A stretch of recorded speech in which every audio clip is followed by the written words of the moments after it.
بسم الله والحمد لله والصلاة والسلام على رسول الله وعلى آله وصحبه وسلم. اللهم علمنا ما ينفعنا وانفعنا بما علمتنا وزدنا علما رب العالمين. اللهم أعنا على ذكرك وشكرك وحسن عبادتك. أما بعد,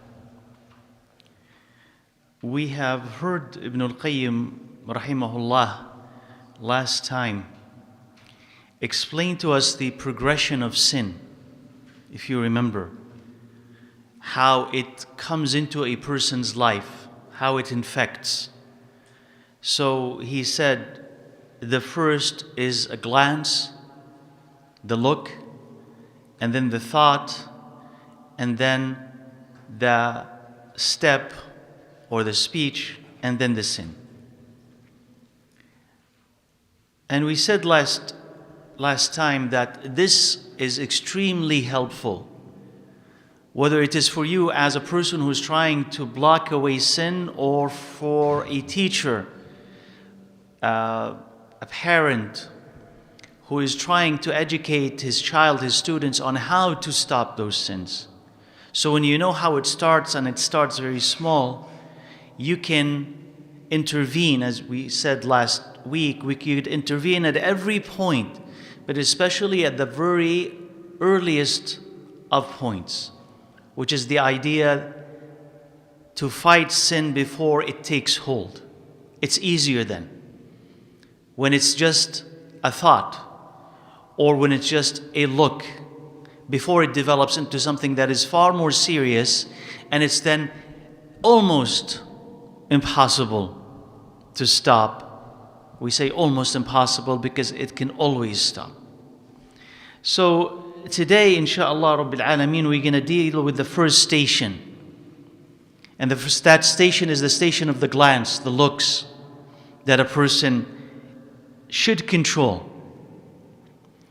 And Ibn al-Qayyim, after saying that you have to be the doorkeeper when it comes to all of these stations, the one who preserves them and guards them from the intervention of shaitan, he says, وَأَكْثَرُ مَا تَدْخُلُ الْمَعَاصِي عَلَى الْعَبْدِ مِنْ هَذِهِ الْأَبْوَابِ الْأَرْبَعِ. He says sins typically, usually come mostly into a person's life from these doors. The door of the glance, and then the thought, and then the words, and then the act itself. قال فنذكر في كل باب منها فصلا يليق به. So we're going to devote a chapter suitable to each. قال فأما اللحظات. Now the glances, and that's what we'll be dealing with inshallah today. He says the glances, فهي رائد الشهوة ورسولها. He says it is the leader of the desire. I mean, it what leads to desire, and its messenger, what brings it about. وَحِفْظُهَا أَصْلُ حِفْظِ الْفَرْجِ. And he says, and safeguarding the look is the foundation of safeguarding the private parts. So now you understand that whether it's for you or someone that you're trying to educate, if you are trying to protect the private parts, trying to protect from zina or anything close or related to it or like it, you want to protect yourself there, how do you start? Now you're not clueless, right? Now you understand where things come from, how they progress. So how does a sin develop into a sin? He says, take it back to its inception, to its beginning, to the seed that makes it so. He says, what is it? He says, the look. You want to safeguard the private part, you have to go back to what you're looking at. That's where the battle begins. That's where the invasion starts. So if you are able to block this, to purify it, it is much easier than to protect the private parts. If you are weak with the first, then you are weak with the second and the third, and then you will be completely defenseless in front of the shaitan. قال فمن أطلق بصره, who lets his eyesight loose, looking at whatever he wants or she wants, أورد نفسه موارد المهلكات أو الهلكات. He says he will lead himself to ruin. Meaning you're going to bring this ruin to yourself. You just keep looking at whatever you want to look at without restraint, without thinking about the benefit and the harms of what you will see. He says you will lead yourself to ruin. He says وقال النبي صلى الله عليه وسلم لا تتبع النظرة النظرة He says, don't follow a look, the first look, with a second look. فَإِنَّمَا لَكَ الْأُولَى. The first one is yours, وَلَيْسَتْ لَكَ الْأُخْرَى. But the second is not. Meaning, the first one, the accidental, you're not accounted for. But the second, you are. And again here, subhanAllah, if you just kind of pause a little bit and think about what the Prophet ﷺ is saying, he's even breaking down how you look at things and differentiating between the accidental and the intentional, which is something that we are conscious of but not conscious of. We don't break this apart in our heads. But the accidental is unlike the intentional. So when you're just walking and you don't have a sinful thought in your head, you're not walking outside seeking sin, directing your head seeking sin. And then you accidentally glance at, fall upon something that is haram. And then you look away. Now you look away either intentionally, because, oh, this is haram, I'm not going to look at it. You look away intentionally or naturally, meaning because you are not fixated on it, you just happen to simply notice it and you keep moving, right? But then there's a thought in your head, right? What did I just see? That's attractive. That's intriguing. That's beautiful. So now there is a desire. There is some sort of desire there. But the thing is, it will not stay with you because this was an accidental, quick glance. Meaning you can overcome it.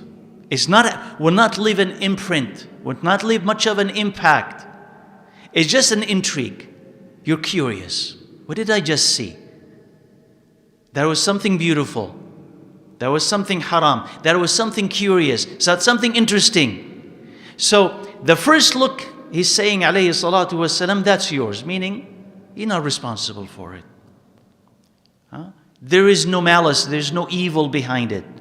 You're not responsible. And because you're not responsible, it's not going to harm you as much. That if you were to fight the desire to look again, you're not going to be thinking about this thing for a long time. It will leave you. It will leave you, right? But when you surrender to the urge of, let me just take another look just to verify, just to make sure, just to see how beautiful this thing is. It says when you do this, that second look and the third and the fourth is the thing that will be your demise. That will destroy you. Because that is going to leave an impact. That will pollute you. That will enrage or enliven your desire and inflame it. Because now you've decided to look with intention. So that's the first one. There's an intention behind it. And with focus. It's not accidental. There's a focus. And it's prolonged. It's not brief. But you're looking and examining the details. And what is here, what is not there. How beautiful is it? How attainable is it? How can I get it? All these things start developing into your head. So subhanAllah, the Prophet ﷺ here, breaks apart something that in our heads may not be distinct. Even though if one were to ask you, you would say, yeah, I know the difference between them, but I haven't thought about the fact that I should separate between them. The accidental from the intentional. Right? The innocent from the evil. So if you walk the path of the second and the third and the fourth look, you become a victim. You be enslaved by what you see. But if you just leave it to, I just saw this and it's wrong, and you keep walking, you say, no good is going to come from this. Why do you want to look at it? And you keep walking, you're not going to be thinking about it for long. So you must fight that curiosity that could be natural in us, just to keep looking by saying to yourself, no, that is going to hurt me, as we will see. And he says, وَفِي الْمُسْنَدِ عَنْهُ صَلَى اللَّهُ عَلَيْهِ وَسَلَّمَ. And this hadith is weak, but it's not without benefit. Right? قال النظرة سهم مسموم من سهام إبليس. He says the glance, the look is a poisoned arrow from the arrows of Iblis. فَمَنْ غَضَّ بَصَرَهُ عَنْ مَحَاسِنِ امْرَأَةٍ, whoever diverts his gaze from the beauty of a female for the sake of Allah Azza wa Jal, Allah will put in his heart a sweetness that he will continue to find till the day that he meets Allah Azza wa Jal. Meaning whoever turns away from looking at a beautiful woman for the sake of Allah Azza wa Jal, instead of that thing, Allah will deposit in his heart, the heart of that man, a sweetness that this person will continue to enjoy until he dies. Now, we said it's weak, but it's not without its benefit. And the first benefit from it is that to consider any look as a deliberate act by Iblis to attack you. The haram look. Right? Because, see, on the one hand, let's say for instance, because he's talking about a beautiful woman. That beautiful woman who's walking may have no intent at all to misguide. Right? She's just simply beautiful. She's wearing the hijab, she's wearing shoes. Nothing that she is doing is inappropriate. But the fact is that she's female, the fact is that she's beautiful. So if you look at her, right, there's no intent on her behalf to misguide you. But who is trying to misguide you? Iblis. So there is someone who's trying to harm you, maybe not her. But Iblis is there.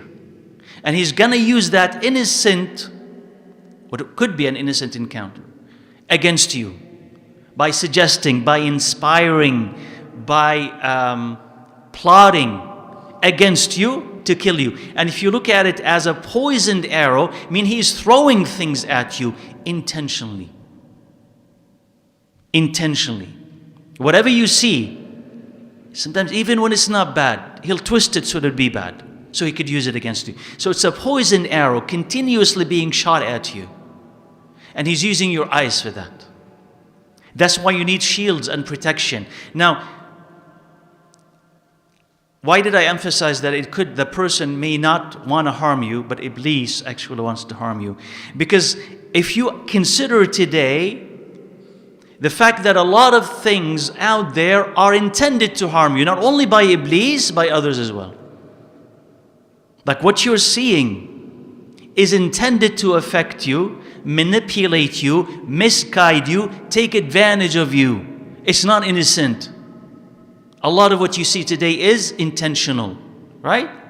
It is there to actually misguide you. It is there to actually enslave you to that desire. So when you consider that, no, this is not innocent, then you will be smarter, hopefully, than the people who are trying to attack you. It's saying it wasn't placed like an ad is not just innocently placed in front of you, right? With a woman, beautiful woman, presenting the product to you. That's not innocent, is it? There is psychology behind it. And I don't want to overpraise people by imagining that they are all, geniuses. No, but they try to employ some psychology in it. What colors do you like? What music do you like? What phrases do you like?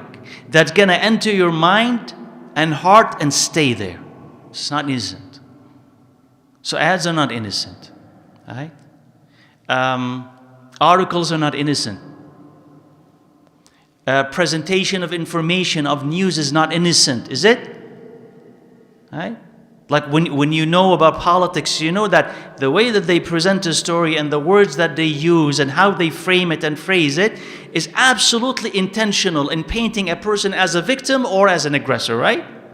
So it's not innocent. So you cannot just simply now today just look at things and think they are as they seem. No, there is a whole system designed to deceive you. Right? So when you look at it like that, you say, I don't want to be a victim. I don't want to be deceived. I don't want to be duped. I don't want to be a victim of shaitan who's trying to poison me. And all the brothers or the helpers of the shaitan, they're trying to do the same thing.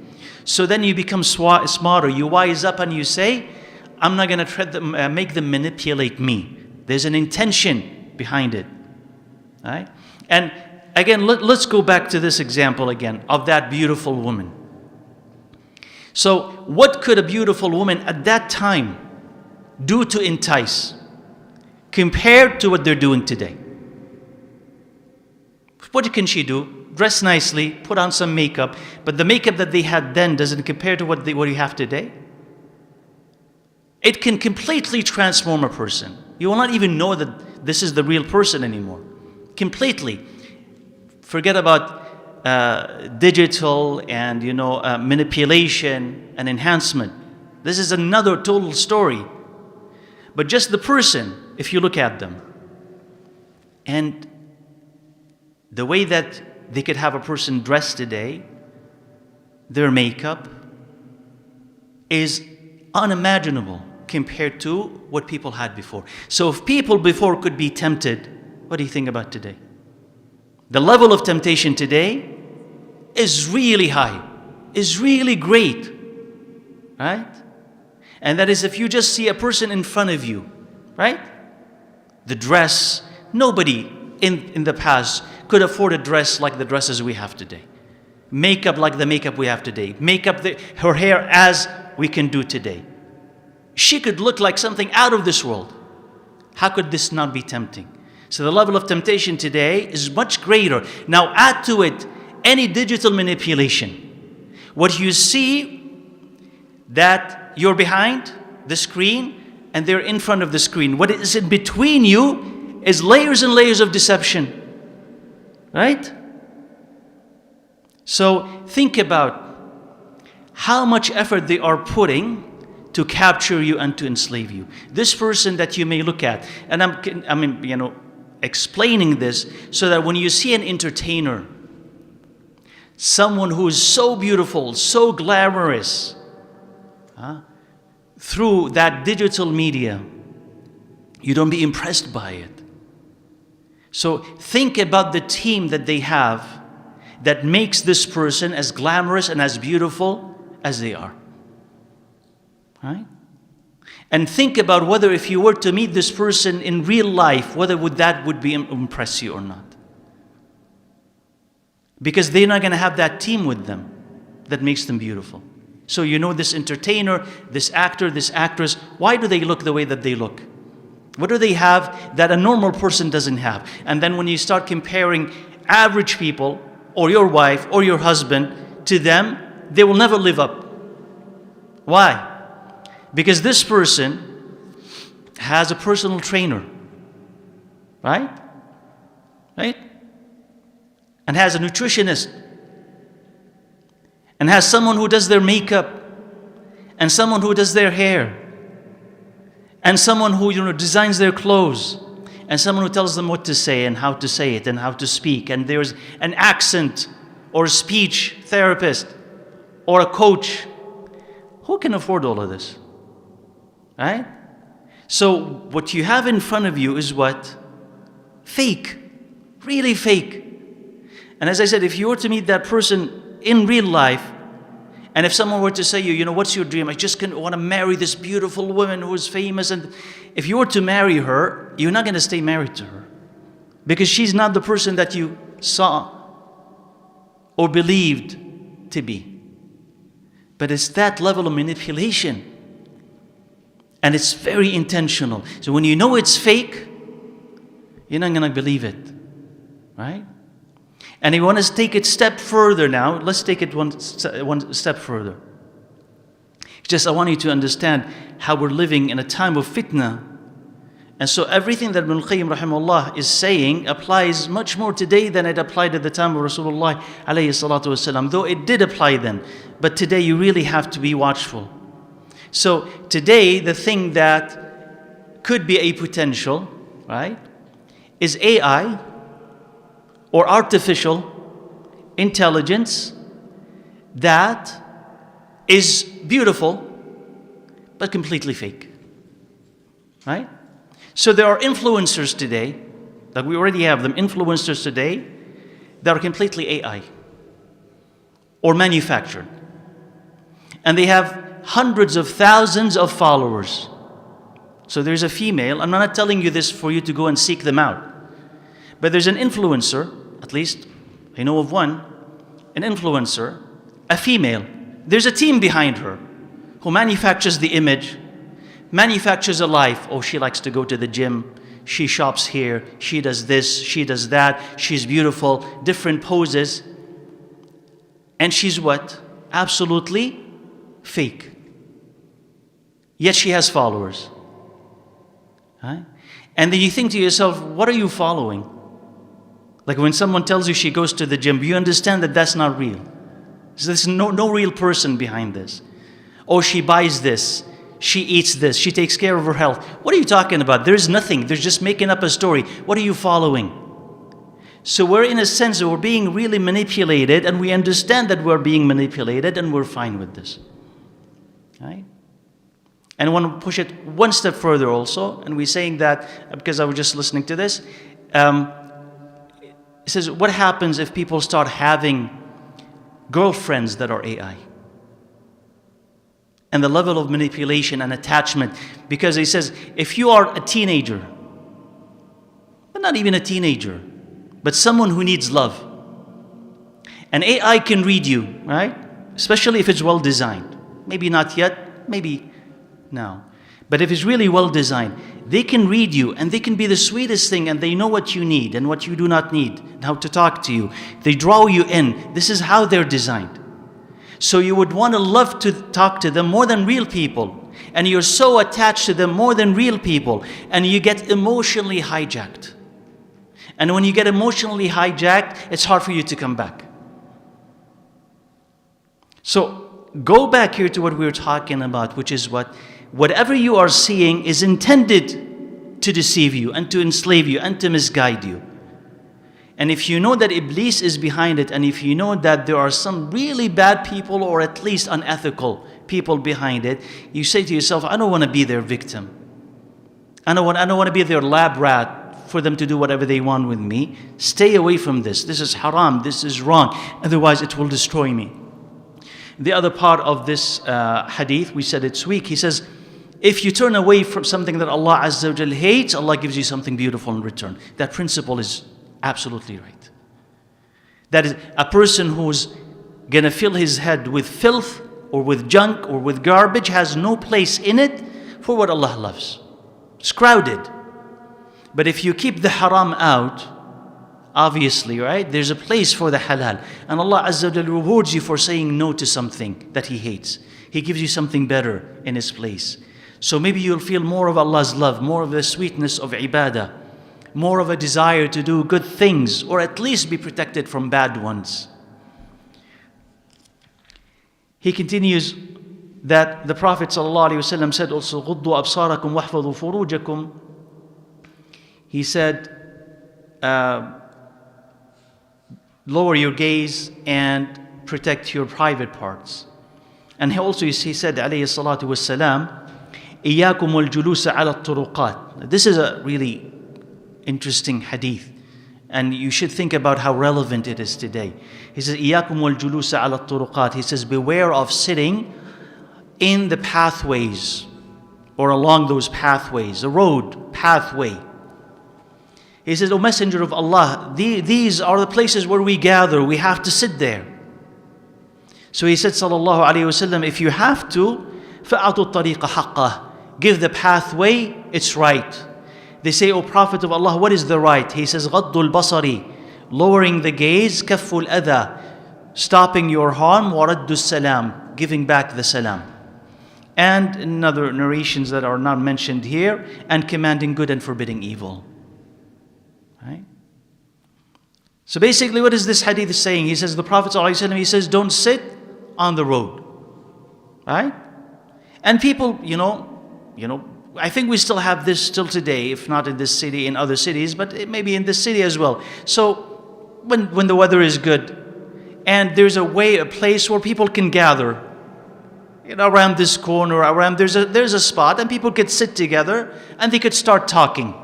And that becomes a popular spot for them to sit and talk. Right? Neighbors, friends. So the Prophet ﷺ in the beginning, he said, what? Don't sit there. Don't sit there. And they had a reason, of course, for them to gather there, because you can imagine that their homes were what? Small. Their homes were small, not as big as the homes of, even the smallest home that you have today was bigger than the homes that they had then. So their homes there weren't big. So, but said, "O Messenger of Allah, that's where we sit, that's where we gather, that's where we convene, that's where we talk to each other. Like we have to." He says, if you have to, then you have to fulfill certain conditions for that to be permissible. What are these conditions? So he began with Ghaddul Basar, lowering your gaze, because you're going to see people coming back and forth, back and forth. Men, women, children. You have to lower your gaze. Don't harm people. Give the salam or reply when salam is given. And the last one that we said that is not mentioned here, he says, if you see a mistake, you correct it. الأمر بالمعروف والنهي عن المنكر. If you see a mistake, don't ignore it, you need to correct it. Because you put yourself in that condition, that situation where you're watching everybody, what they're doing and what they're saying. This, wallahu a'lam, if you want to think about it, this is the closest thing that they had to being online. Right? Though it is not close. But that's the closest thing. Because when you go online, what do you see? All of these things, people coming and going, commenting, talking. This person is dressed this way, this person said that. So as if you want to, let's paraphrase it for today. Let's reimagine it for today. As if the Prophet ﷺ is saying, don't go online. Isn't it? Don't go online. Because the same thing. Don't go and sit outside. He says, don't go online. We say, oh Prophet of Allah, but we have to. I need email, read the news, right? Talk to so-and-so. I need to, like there's a level of need. He said, if you're going to do this, then do it, but only if what? You lower your gaze. You don't harm anyone, right? Give salam or reply, give the reply of salam and correct mistakes when you see them. Now if you say, I can't, then what? Withdraw. Right? Because if they were to tell the Prophet ﷺ, oh, we need to sit outside, but we can't lower our gaze, he says, then you can't sit outside. Right? Isn't it? And this, by the way, like if you actually, your friends, your family, you congregate, and you can't lower your gaze, then you're not supposed to congregate outside like this. Go inside. If you're going to stay outside, you be responsible. So if you're going to go online, he's saying you go online as long as you can commit to this. If you cannot commit to this, or as soon as you fail, you withdraw. That's no longer a safe space for you. You're harming yourself. So Ghaddul Basar is necessary. And if this tells you that it's important to investigate where you are placing yourself, physically or virtually. Because where you put yourself is where you're going to be drawn, your eyes are going to be drawn to look at and inspect. Right? So if you're sitting physically, let's say, in a innocent, safe, wholesome place, you're only going to see nice things. If you go to a place that is going to have a lot of nudity in it, a lot of nakedness, a lot of lewd behavior, a lot of obscenity, how can you lower your gaze? How can you lower your gaze? And if is by necessity, you have to be in a place where it has some of this, right? You go in, you do what you need, and you leave, right? You need to buy something, let's say. You go, you purchase, you buy that thing, but you don't linger looking around and investigating and looking at who's dressed and this is short thing and this is the latest fashion and you just having fun visually. You don't linger like that. Where's Ghaddul Basar? Where's lowering the gaze? So you are poisoning yourself when you do this. So if it physically matters, then it virtually matters as well. What social media app? Who to follow and who not to follow? How long do you stay? When do you catch yourself by saying, wait, why am I watching it? It's like you've been led to watch one thing, then followed by another and followed by another, and before you know it, this is definitely haram, if not wasteful. Why am I doing this? So, as long as the thing is haram, you have failed in your online existence, your online interaction. So remember this. And remember that online life is not real life. Online interaction is not real interaction. The fact that we have focused most of our time on our online activity does not mean that that is real life. And we have to rediscover, all of us as a society, to rediscover what it means to actually live and what it means to actually have real interactions with people rather than fake behind screen ones, right? قال والنظر أصل عامة الحوادث التي تصيب الإنسان. He says, and this glance, this look, is the foundation of most of misfortune or sins that happen to come a person's way. فإن النظرة تولد خطرة. He says, because when you look at something, you develop a thought, and the thought develops an idea, and the idea develops a desire, and the desire develops a will to do something, and when it is determined, the action must happen, unless something stops it. So again, he's telling you, and how it develops. A look, and then that develops into a weak thought, then a stronger thought, then a very strong thought, then a determination. And once you are determined internally to do something, it has to happen. Of course, when you have the urging of the shaitan, who's going to stop you then? You have yourself and the shaitan pushing to it in the same direction.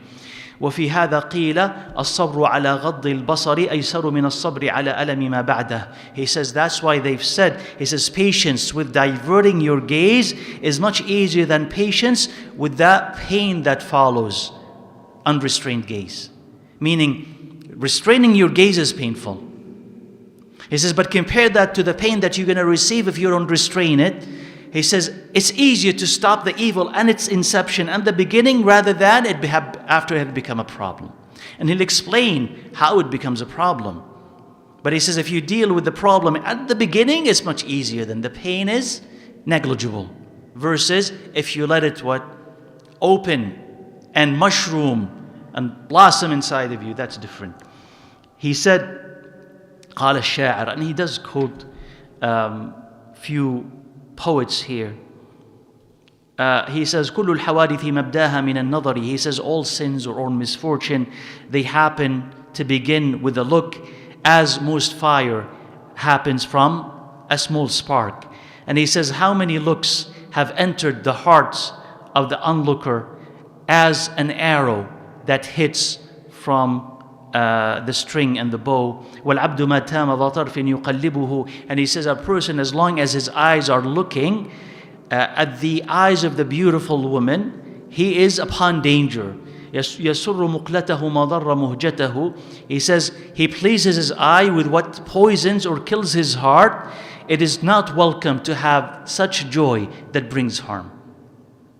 So he's saying, rahimahullah, he says, you think that it's a simple, innocent look, it's not going to harm you. He says, just like a great fire, it starts with a spark. And you never know which spark will start that great fire. Maybe this look will not harm you that much. But there's a second one, or a third one, or a fourth one of them, especially that you've gotten yourself used to looking. You don't have the habit of saying no to your eyes. Right? So where's the discipline? So if you said to your eyes, whatever you want to look at, look at. You say, I'm not going to do anything, but whatever you want to look at, look at. How harmful can that be? He says, there's going to be one of those looks that is going to actually penetrate your heart. And you will not be able to extract it from it. And it will inflame that fire, the fire of desire, and then the fire of sin. And you may not be able to stop it. And he says, if this thing is bringing you some sort of joy, some sort of beauty, remember at the same time that since it is haram, it is bringing you harm. It is bringing you poison to your heart. Why would you welcome such a thing into your life? And he said, وَمِنْ آفَاتِ النَّظَرِ أَنَّهُ يُورِثُ الْحَسَرَاتِ وَالزَّفَرَاتِ وَالْحُرُقَاتِ. He says, from the pitfalls of that unlawful look or unnecessary, unrestrained look, is that it brings on frustrations and regrets. فَيَرَى الْعَبْدُ مَا لَيْسَ قَادِرًا عَلَيْهِ وَلَا صَابِرًا عَنْهُ وَهَذَا مِنْ أَعْظَمِ الْعَذَابِ. So a person will see what he cannot attain, and he cannot be patient with not having. And that is part of the greatest torment. That you will see what you have no patience to stay away from, and no patience or no ability to get. Yani, He says, this is torment, and you are tormenting yourself. By what? He says, you're looking at something that you cannot get, and you don't have patience to stay away from. So why are you looking? And by the way, this is not just about the haram per se, but also about the unnecessary halal that you look at, and it brings that type of regret. So you are of a particular income, a particular status in society, and you're always looking up at the expensive cars and the expensive brands and the big homes and the palaces and mansions that people have and how much they travel. So when you look at this, what does it bring back? What does that bring back? It is what he's talking about, which is what?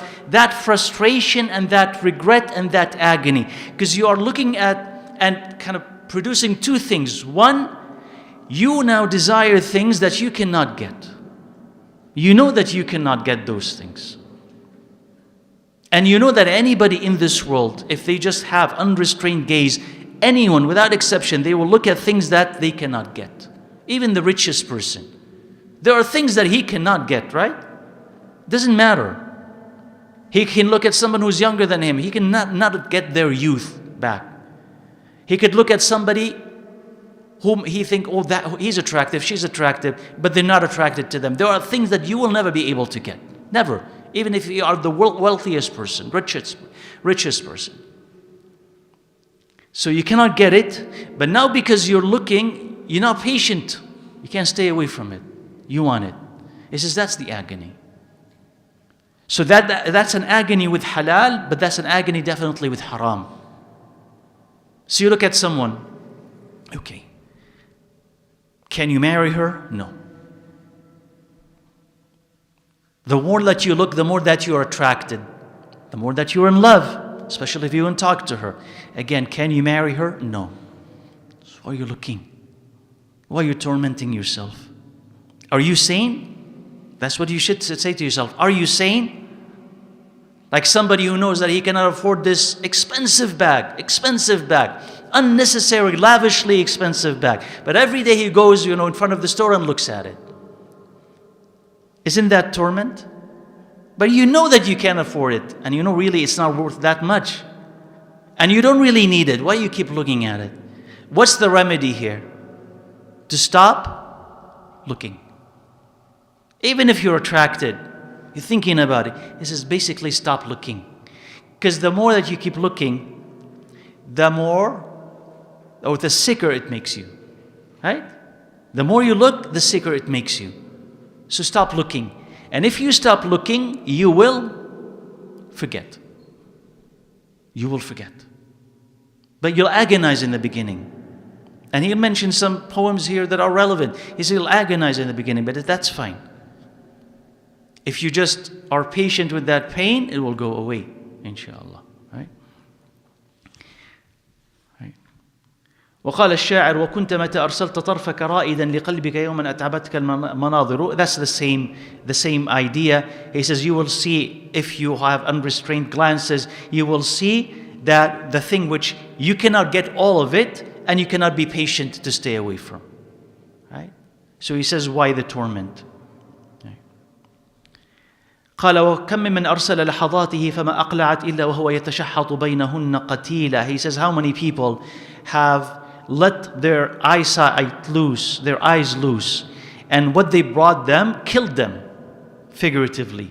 He says يا ناظرا ما أقلعت لحظاته. He says when you look at things and your gaze had caused your death or your killing, you are twisting in your blood. That's the image.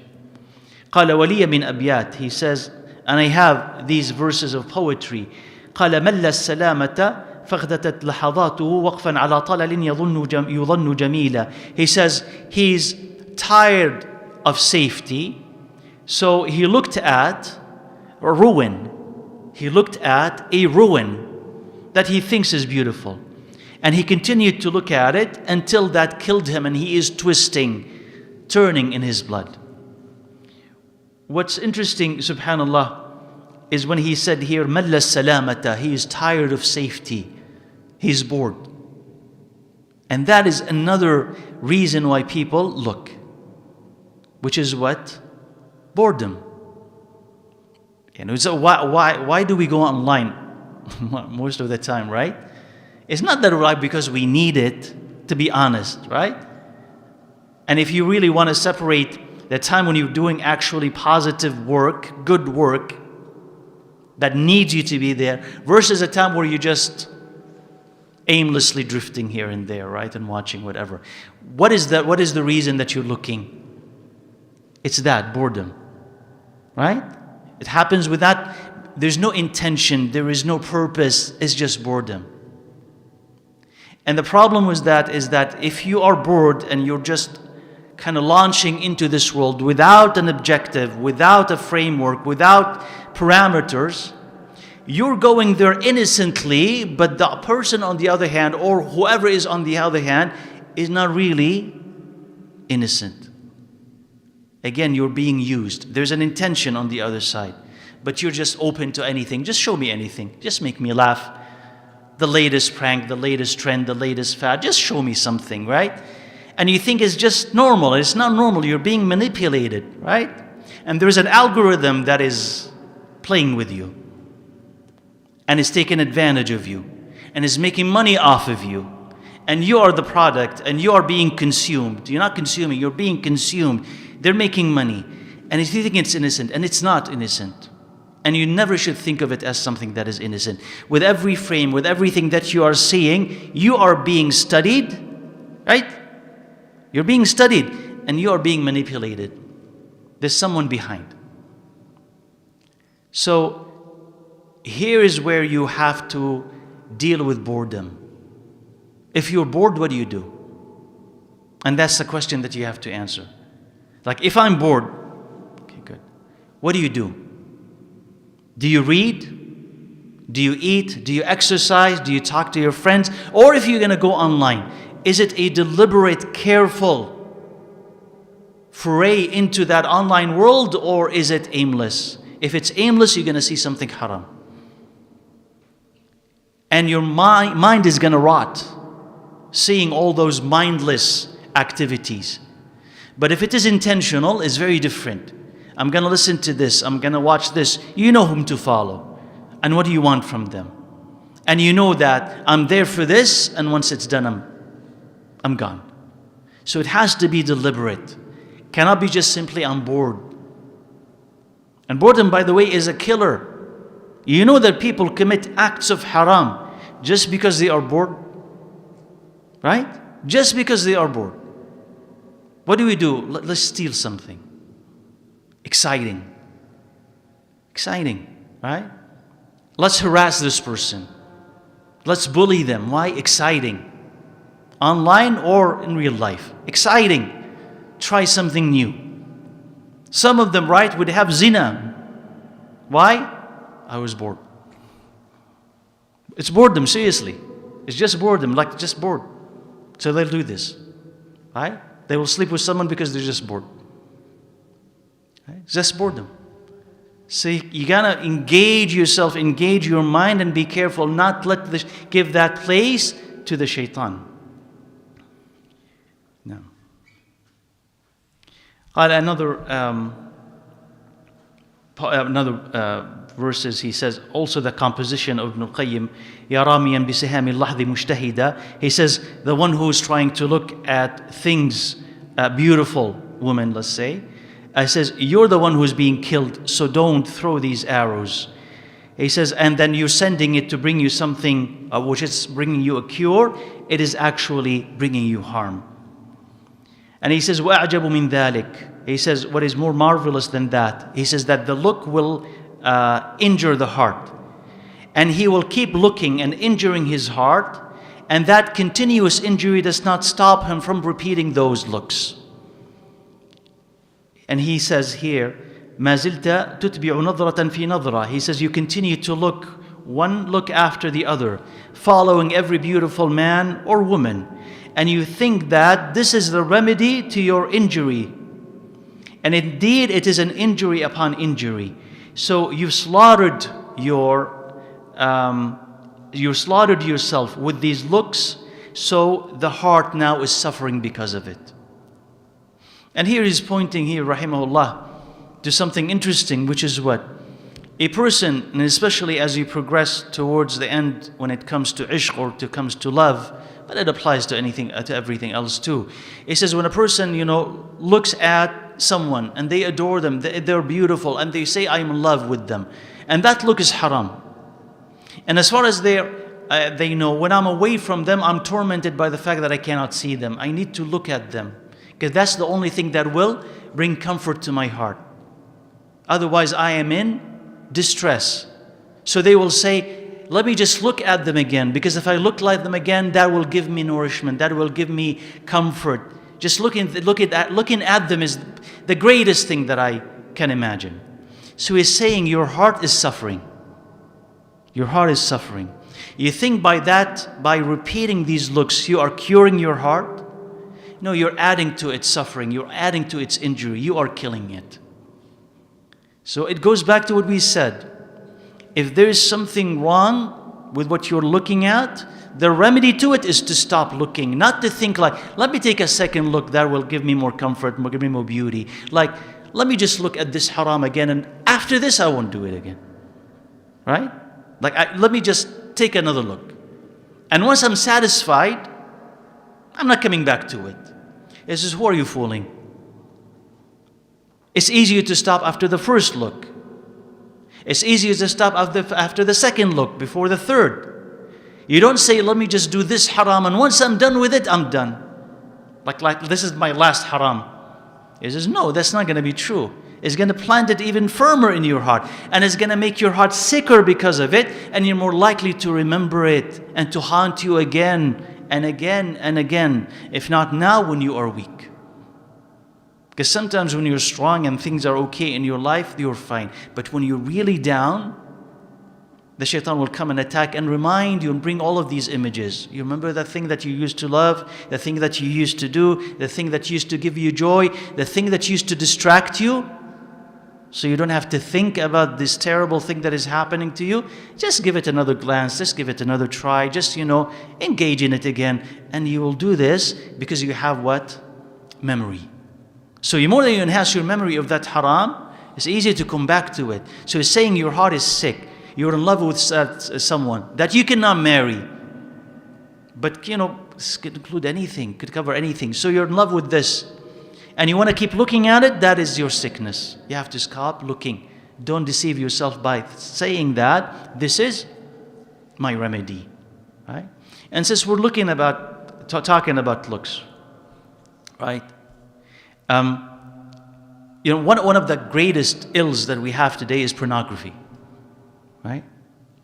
And the people who stand behind it, the one who, design it, make it, publicize it, what have you, I mean, we can say on the one hand that they have an evil intent to destroy society. But if you ask me to prove it, I'll tell you, I don't know how to prove it. I know the shaitan wants this, but I don't know how to prove that. But at least what we can all agree to, and it is demonstrable, and it is a fact, is that they want to make money. Isn't it? They absolutely want, no one is going to dispute this. Someone has a website, they don't want to make money? They want to make money. Good. At your expense. Even though you're the victim, even they know that you're the victim. And I want us to understand this so that you understand that this is, we know that it's not innocent, but how vile it is, how destructive it is. And you don't think about it. So, this person, just like tobacco, the people who were selling tobacco, cigarettes, they knew that they were killers. They sold it anyway. It means that they didn't really care about you, right? At this, they're going to make it as addictive as possible for you to continue to buy it. And they're going to hide that fact. And they're going to promote it in the best possible ways. They'll hire actors, actresses, singers, what have you, those who will write the best songs in order for us to deceive you into thinking this is beautiful, for you to buy it. And they know it's killing you, and they don't care whether it's killing you or not. They just want the money. Those who produce pornography and promote it, they know what it's doing to you, and they don't care really about you. Because what they want from you is your attention and your money. And if they have it, damn you, it doesn't really matter. And they'll take advantage of the next generation and the next generation and the next generation. So, the harm there is that you're the victim and you're giving them the opportunity to use you. And what are they doing to you is reprehensible. And again, it's not innocent. There's nothing innocent in it, but it's designed. And one thing there that is by design is, if you visit a website, any website by the way, good or bad, what is the thing that that website maker wants from you? Is to stay on the website as long as possible. This is how they make money, right? These are the ads. So if you stay long enough, the longer you stay, the better, right? And not only how long you stay, they want you to keep coming back, right? So the person who watches pornography, right? And there's this dopamine effect. And that dopamine effect means that when you see something new, that newness of it elevates dopamine. So it gets secreted. So you feel this high. And now you've reached a new threshold with dopamine, right? And you can go and you can research this. There are people who have said this better than I do. You've reached a new threshold, new high with it. So that's the only thing that's going to make you happy. So regular human interaction doesn't rise to that level, right? Do you know people who play video games and they just can't really interact with people in real life? Because nothing is as loud, as intense, as fast, right? So now, being married to a regular person is not as attractive because it doesn't give you that newness. It's not novel, not new. So it destroys your ability to have normal relationships. Emotionally, okay? When it comes to your mind, it comes to your heart, and also physically. Like physically, you will not be able to be with them because repeated porn viewing leads to erectile dysfunction. You won't be able to physically be with them. And some experts have said, like, we have people who are in their teens, 19, 20, they have erectile dysfunction. They're not in their 40s and 50s. So if a person has this, they're trapped. There's a way out of it, but they're trapped. Because on the one hand, they're addicted. And on the other hand, they can't physically be with a person, so they decide to themselves, I can never get married. I want you to understand how sinister that is. I can never get married. I have to live alone for the rest of my life. Just be trapped with this. So that's one thing that happens. So, but in addition to it is what? So you have this dopamine rush. So you have to keep seeing things that are new. And people over there, right, who design it, they understand that you need to keep seeing new things and to experience new things. So they'll put next to whatever this person was watching, another thing that pushes the envelope a little bit to the side. And then once he sees it, and in the beginning he says, what is this? That's strange, that's odd, that's this. But if it increases their attraction or hormones, he'll take it. And then they'll put another thing. And then another thing. And then another thing. And before he knows it, and usually it's he, but it could be she, before he knows it, he has gone down a path where he is committing or at least thinking about the vilest of things. He would never have done that before. But it's just this poisonous pornography that introduced him to it. Right? And there was once a man writing, he says, pornography destroyed our family. And I read the title, I thought to myself, is he exaggerating? Like, what is pornography and how did pornography destroy his family? I didn't understand the link. Then he said, right after, he said that it led to my father engaging in child pornography and molestation. And he says, it's because of this. Because he was addicted to it. And he didn't start out like that. He didn't start out like this. But one thing led to the other, and then led to it, and then led to it, because you're always seeking new things, new exciting things, until ultimately you find yourself, or he finds himself doing these things, and he got arrested, the family got destroyed, the mother divorced him, the family broke up. It's this. So it's really vile. And they know what they're doing. and it doesn't really matter to them. And it affects all of society, not only those who watch it, right? It affects women as well, they say, even if they are not consumers. But because it starts to pervade culture, like you understand pornography is mainstream, right? Like comedy is pornographic, expressions are pornographic, mainstream movies reference pornography. So it's mainstream, right? In the vernacular and how people talk and how they act. He says also women, right, who either see these things, not necessarily consume them, but they know what men are attracted to. They begin to mimic whatever they see over there in their speech, in their behavior, and how they dress. They become pornographic in their acts, right? Because they think that's attractive. So it's ruining men, ruining women, ruining society as well. So a person who has not gone into this world, don't get addicted to it, because it's an addiction. Do not get addicted to it. Keep yourself safe. It will deprive you of relationships, of having a good wife, a good husband, of children. It will deprive you of marriage and anything that follows. Right? And if a person is addicted to it, there's a way out. There's a way out. It may take some time, it may take a lot of dua, a lot of patience, but just like any other addiction, bi'idhnillah azza wa jal, if you can stop smoking, if you can stop drugs, if you can stop these things, you can stop that. And there's a way out.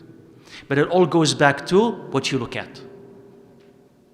And if you can stop looking at a little bit of haram, then pornography is not even an option for you, bi'idhnillah azza wa jal. So don't slide into that behavior, inshallah. So we'll stop here, bi'idhnillah azza wa jal. Let me know if you have questions. Next week, inshallah, we're going to be talking about the thoughts. And that is a lengthier chapter, but it is really important. And there are some important points in it, inshallah. So, bi'idhnillah azza wa jal, that's going to be next week, inshallah. Let me know if you have questions, bi'idhnillah azza wa jal. Yeah, go ahead. Alaikum assalam wa rahmatullah.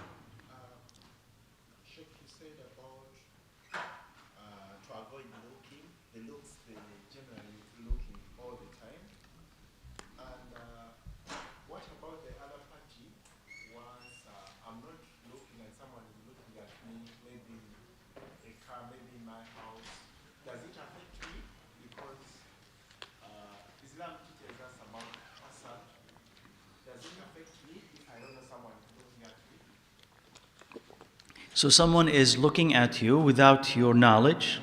Could he envy you? And that's a physical person present. They can, they can. Even if you, whether you know or not, they can affect you with hasad, with envy, by that look. Does that answer your question? Yeah? Okay, sure. Okay, I have a few things here.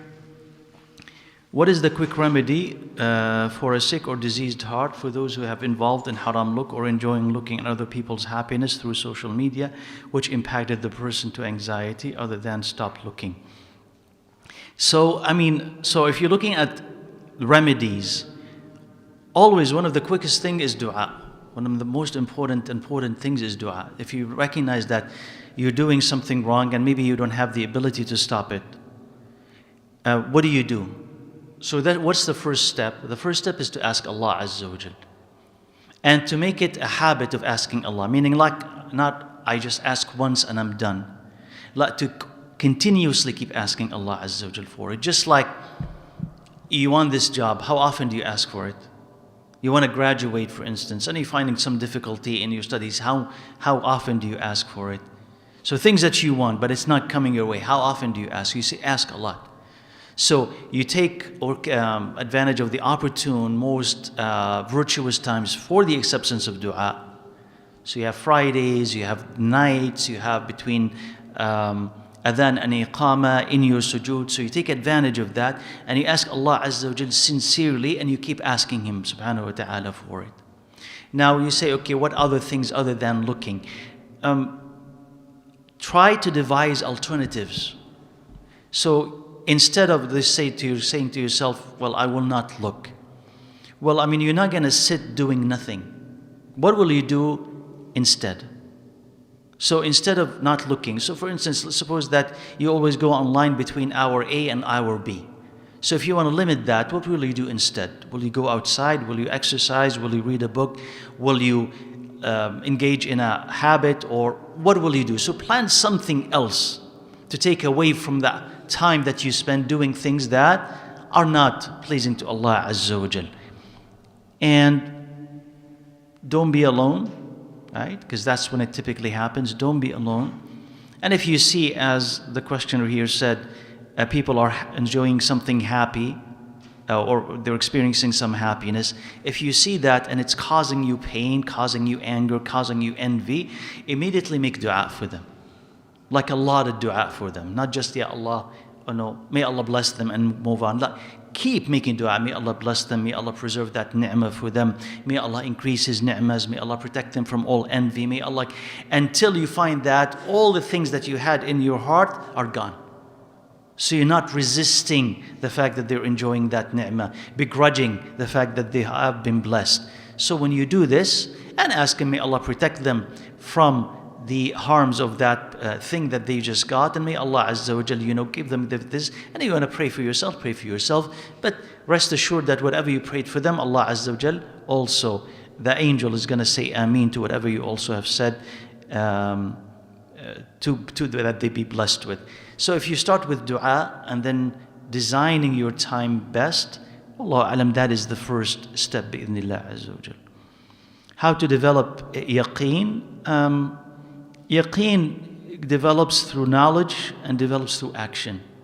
So the more that you learn, the more that you read the Quran, the more that you read the Sunnah, and you know them in detail, and then you take all that and you produce it in actions, meaning in ibadah, the greater your yaqeen is.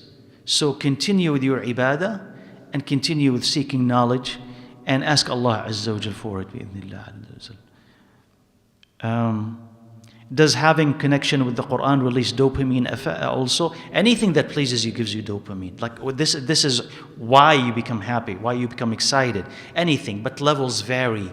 So when you really read the Quran and you enjoy it, yes, it does. When you play sports, yes. When you eat chocolate, yes. So various things do that, right?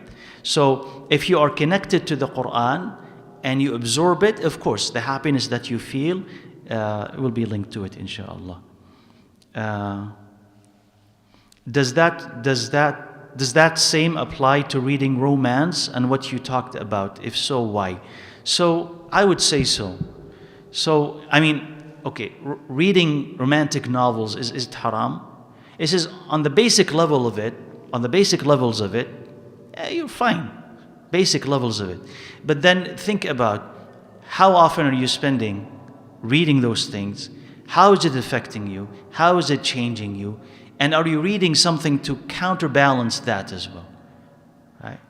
So if the only thing that you are reading is romance novels, then your head is what? It's corrupted with the ideas of love and what love is and how this person who's writing that novel defines romance. So you think to yourself, the way that they describe men, the way they describe women, how love develops, is that real? Is that something that you should expect? Find the flaws that are in it.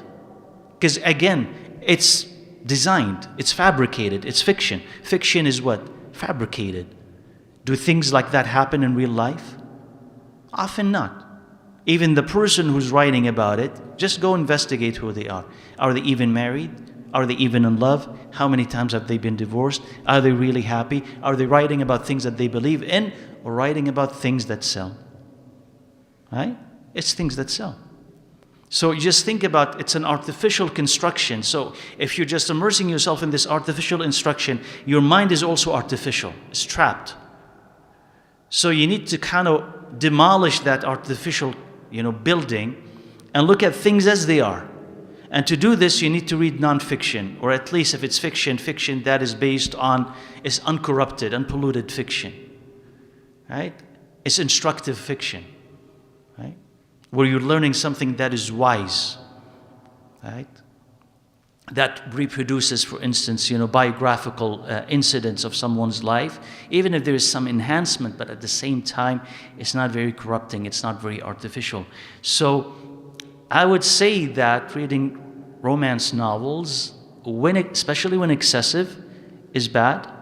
When it's the only thing, it's bad. Right? If there's a balance, I'm not going to say it's haram, but you have to always be aware that you're reading something for fun and for entertainment, it's not real. Don't expect it to be real. Don't expect your man, your woman to act in that way. This is not real. Okay? تفضل.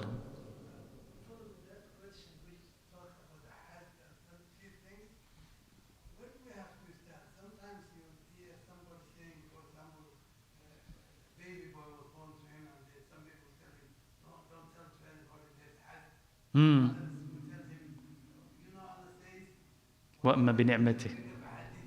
Yeah. نعم, جزاك الله خير. It's a good question, and I don't know if there's always one answer that fits all. It is, how do we balance between avoiding hasad and speaking about the ni'mah that Allah Azza wa Jal had given us? So he says a person could have a newborn, and some people tell him don't share anything about him because what? There's hasad. And on the other hand, he says, وَأَمَّا بِنِعْمَةِ رَبِّكَ فَحَدِّثْ. No, speak about the ni'mah of Allah Azza wa Jal. I think there's moderation and there's excessiveness. But also, a person may side on side with caution more than being open. But anyway, there is moderation, and the moderation is, if you were to share it, I would say share it with family, share it with friends. You know how the Prophet ﷺ, he says when you see a good dream, relay it, convey it to someone that you love, or someone who loves you, right? Because they're not gonna misinterpret it, they're not gonna be envious of it. As Yaqub alayhi salam said to Yusuf, don't tell this dream to your brothers, right? Even though it's a good dream, right? But he said, don't tell it to your brothers. He'll be envious of you. So if you know that the person is good, you have family who are not going to be envious, they're not going to hate that this happened to you, share that with them. If you put it online, I'll be against that. Don't put it online, because anyone could see it. You have a newborn, alhamdulillah rabbil alameen. This person had been struggling for 20, 30 years to have a child. Couldn't. He looks at your child, not his intention. You sign the son, the next day he's sick. It's not his intention, but it's human nature.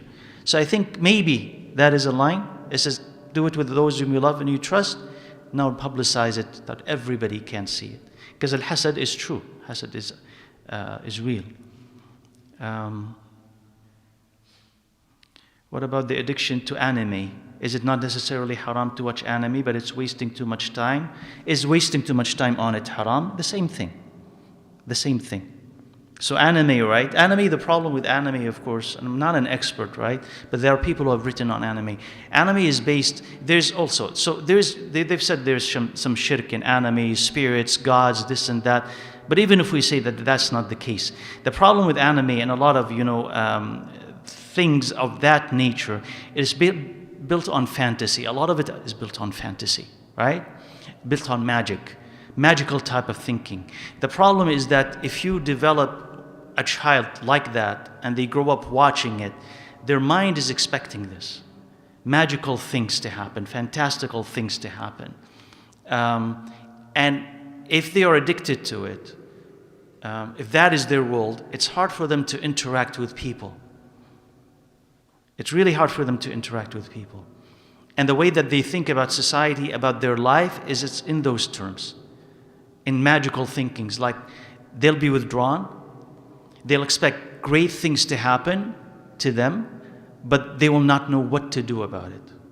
But they'll just imagine, just like in anime, you're this shy, and this is a common theme, right? You're this shy young boy, young female, and somehow something magical happens to you, and you can fight demons, and you can fight this, and you are, the person who will save this universe, and everybody depends on you, and everybody now loves you, and how did this happen? You don't know. But you just simply what? You kind of withdraw and you wait for it to happen.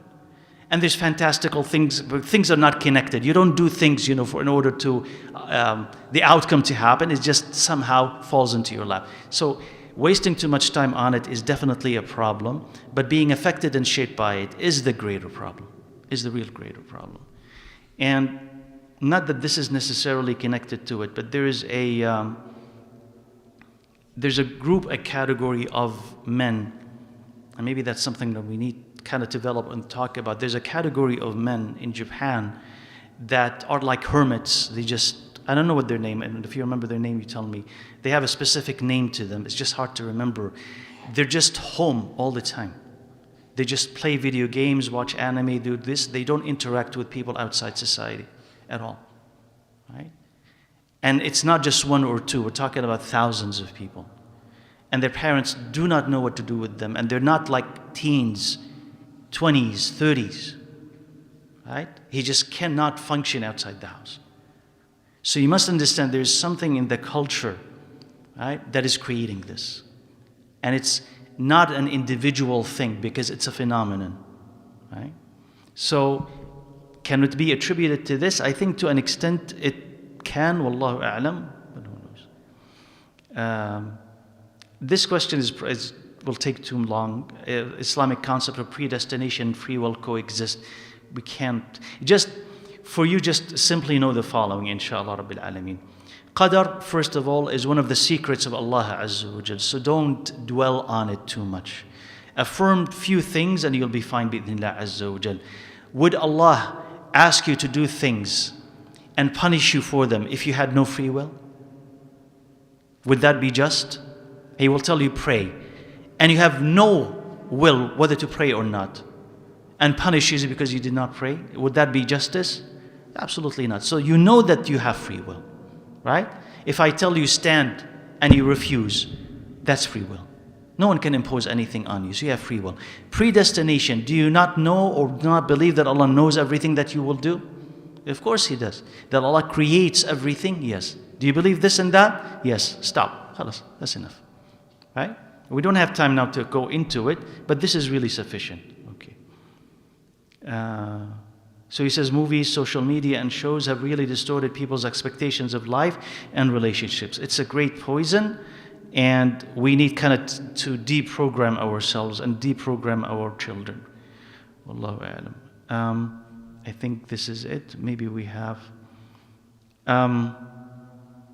the first question about celebrating Thanksgiving or not celebrating Thanksgiving. Inshallah, I will defer that to somebody else. So anyone who's sitting here, do you have anything, inshallah, you want to add? You're good? I'm sorry. تفضل. عليكم السلام ورحمة الله.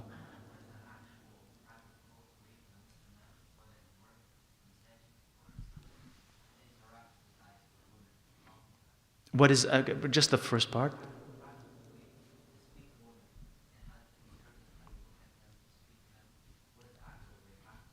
What are the practical ways of interacting with women for a man in the masjid? Or school and work and what have you? Muslim or non-Muslim, right?